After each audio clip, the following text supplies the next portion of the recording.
कितना ज़मीन का भी कागज़ पकड़ाया गया है धांधली में। कुछ कुछ blank cheque, document, OMR sheet खाली पड़ा हुआ है, भरा पड़ा हुआ है। सरकार में मैट्रिक का पेपर लीक होता है, इंटरमीडिएट का पेपर लीक होता है, ठीक है। क्लस्टर सिस्टम लाकर वहाँ पर कॉलेज में छात्रों को पढ़ने नहीं दिया जाता है। झारखंड के रांची में जयपाल सिंह मुंडा स्टेडियम में हजारों छात्र पेपर लीक के मामले में रोड पर धरना देने के लिए आए हैं और इसमें से एक छात्र नेता तो भूख हड़ताल पर भी बैठे हैं। सोचिए, एक स्टूडेंट जो दिन रात मेहनत करके किसी गांव कस्बे से निकल कर शहर में जाता है, 6x6 के कमरे में बैठकर दिन रात पढ़ाई करता है ताकि उसके माँ बाप के सपने पूरे हो सके और उसके खुद के सपने पूरे हो सके। और भारत में इतने पेपर लीक हो रहे हैं कि झारखंड में भी उसमें से एक नाम और है, और वो कई सालों से 4-5 सालों से वैकेंसियों का इंतज़ार करता है। जो वैकेंसी आती है तो उसमें से पेपर लीक हो जाता है, जिसमें से कि पेपर देने के बाद स्कूल से निकलते हैं जब किसी में फ़ोन पर व्हाट्सएप पे टेलीग्राम पे मैसेज आता है कि पेपर लीक हो गया है।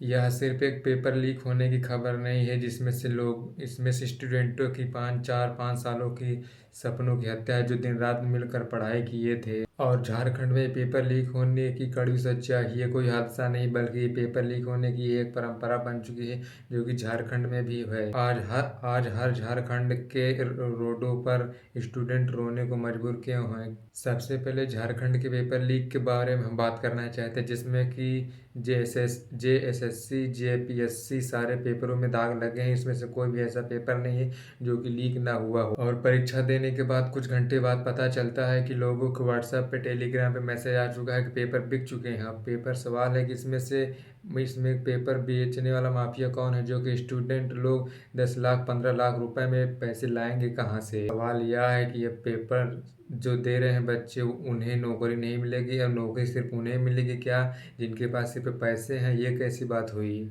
लेकिन इस पेपर लीक के मामले में असली गुनाहगार कौन है माफिया जो पेपर लेके आता है, पेपर जहाँ से छपते हैं वहाँ से लेके आता है, जहाँ पेपर होता है वहाँ तक पूरा लेके आता है और स्टूडेंटों को देता है लिखने के लिए। फिर उसके बाद स्टूडेंट निकलते हैं, फिर उसके बाद पता नहीं पेपर लीक कौन कर देता है। इसे सरकार अच्छे से जांच पड़ताल करनी चाहिए। अगर कानून बनने के बाद पेपर लीक हो जा रहा है तो इसमें सबसे बड़ी बात यह है, इसमें से माफियाओं को ना तो कानून का डर है ना तो प्रशासन का डर है। और जब पेपर लीक होता है तो स्टूडेंटों का टाइम बर्बाद नहीं होता, उसके साथ साथ उनके कई सालों की मेहनत भी बर्बाद हो जाती है और गरीब परिवारों को कुछ भी बजट भी घट जाता है जो कि मेहनत करके दिन रात करके पढ़ाई करते हैं। आज झारखंड का हर युवा डिप्रेशन का शिकार है, जो कि मानसिक रूप से परेशानी, क्योंकि हर साल पेपर लीक हो जाता है। कोई एक बार कहा यह हादसा नहीं है। सवाल यह है कि इसमें से 10 लोग गिरफ्तार भी हैं, लेकिन फिर वही बात, इसमें से लोग पैसे देकर बड़े बड़े माफिया हैं, ये लोग छूट जाते हैं। और पहले भी 2012 में कम से कम 32 लोगों को गिरफ्तार किया गया था पेपर लीक के मामले में, जो कि वो लोग बहुत ही बड़े माफिया लोग हैं।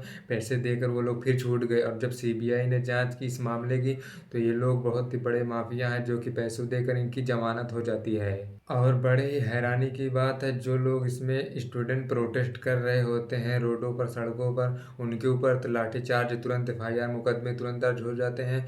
और उन माफियाओं का क्या, जो पेपर लीक के मामले में शामिल है उन्हें भी पकड़ो, उन्हें भी FIR मुकदमे दर्ज करो, उन्हें क्यों नहीं पकड़ पाते हो? ये जो सारे माफिया लोग छात्रों के खिलाफ, स्टूडेंटों के खिलाफ साजिश रचते हैं, उन्हें पकड़ के सख्त सख्त सजा दी जाए, जो कि उन्हें फांसी की सजा दी जाए। और यहाँ पर BJP की सरकार थी तभी पेपर लीक होती, तो कांग्रेस की सरकार है तभी पेपर लीक। सरकार आती जाती के लिए पेपर लीक होते से कोई सरकार रोक नहीं पाई। और इस पेपर लीक के मामले में और सबसे बड़ा नाम PK जोशी का है, जो कि इनका कई बार ट्रांसफर भी हो चुका है, लेकिन ये पेपर लीक के मामले में आ जाते हैं। ये बड़े लोग हैं क्योंकि ये लोग पैसे देकर जमानत इनकी हो जाती है।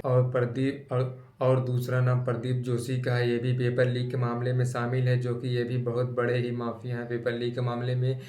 ये भी बहुत ही बड़ी फैमिली से आते हैं, ये भी पैसे देकर छूट जाते हैं। इनके ऊपर FIR अभी तक भी नहीं हुआ है। और यही पेपर लीक के चलते और पेपर के गड़बड़ी के चलते छात्र स्टेडियम में पहुंच गए हैं, जो कि धरना प्रोटेस्ट करने के लिए, और सरकार को अभी तक इसकी कोई खबर नहीं लगी है। और इसमें सबसे ही बड़ी हैरानी की बात यह है कि इसमें से अब मीडिया वाले जाकर वहाँ पर झारखंड के प्रोटेस्ट में कवर कर रहे हैं। यही लोग झारखंड, यही लोग दिल्ली की जंतर मंतर के प्रोटेस्ट में हिस्सा भी नहीं लिए थे, कवर तक भी नहीं किए थे। दिल्ली की जंतर मंतर प्रोटेस्ट में यही मीडिया कह रही थी कि ये लोग सारे टेररिस्ट हैं, एंटी नेशनल है, चाइना से फंडिंग आती है, यहाँ से वहाँ से आती है, पाकिस्तान से आती है। और ये जब झारखंड में प्रोटेस्ट हो रहा है तो यही मीडिया क्या रहता है, फैला रही है कि यही असली प्रोटेस्ट है। और इस पेपर लीक और पेपर गड़बड़ी में सबसे बड़ा नाम अभय तिवारी का है, जो कि ये भी घूम रहे हैं। अभी तक इनके ऊपर FIR, एक भी मुकदमे दर्ज नहीं हुए हैं। और हमारी बात मानो तो इसमें जितने भी साजिश रच रहे हैं स्टूडेंटों के खिलाफ, पेपर लीक कराने वाले माफियाओं को, इनके ऊपर सख्त सजा ना दी जाए, इन्हें डायरेक्ट फांसी की सजा दी जाए।